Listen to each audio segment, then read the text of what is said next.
શિક્ષકો માટે આંચકો આપનારા સમાચાર આવ્યા છે। સુપ્રીમ કોર્ટે નિર્દેશ આપ્યો છે કે હવે શિક્ષણ સેવા સાથે સંકળાયેલા તમામ શિક્ષકોએ તેમની સેવામાં ચાલુ રહેવા અથવા પ્રમોશન મેળવવા માટે ટેટ પાસ કરવી પડશે। એટલે કે જે લોકોએ ટેટ પાસ નથી કરી તેઓ ચિંતામાં મુકાયા છે।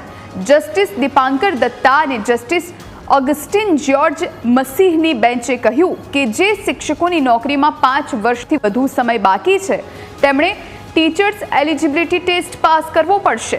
જો તેઓ ટેટ પાસ નહીં કરે તો તેમણે રાજીનામું આપવું પડશે અથવા ફરજિયાત નિવૃત્તિ લેવી પડશે। જો કે સુપ્રીમ કોર્ટની બેન્ચે એવા શિક્ષકોને રાહત આપી છે જેમની સેવામાં ફક્ત 5 વર્ષ જ બાકી છે। સુપ્રીમ કોર્ટે કહ્યું હતું કે આ નિર્દેશ લઘુમતી સંસ્થાઓને લાગુ પડશે કે નહીં તે મોટી બેન્ચ નક્કી કરશે।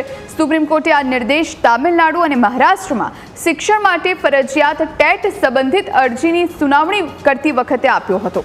આ નિર્ણયના આધારે સુપ્રીમ કોર્ટે હવે સેવામાં ચાલુ રહેવા અને બઢતી બંને માટે ટેટ પાસ કરવી ફરજિયાત કરી દીધી છે। જો કે આ નિર્ણય તમામ રાજ્યો માટે લાગુ પડશે કે કેમ તેને લઈને હજુ કોઈ સ્પષ્ટતા કરાઈ નથી। ગુજરાતના શિક્ષકોને આ નિર્દેશથી અસર થશે કે નહીં તેને લઈને પણ કોઈ સ્પષ્ટતા કરવામાં આવી નથી। જો કે વર્ષ 2010 બાદથી ગુજરાતની તમામ ભરતી ટેટ ટાટ પાસ ઉમેદવારોની જ કરવામાં આવી છે, પરંતુ તે પહેલાના શિક્ષકોને આ બાબત લાગુ પડશે કે નહીં તેને લઈ હજુ સુધી કોઈ સ્પષ્ટતા કરાઈ નથી।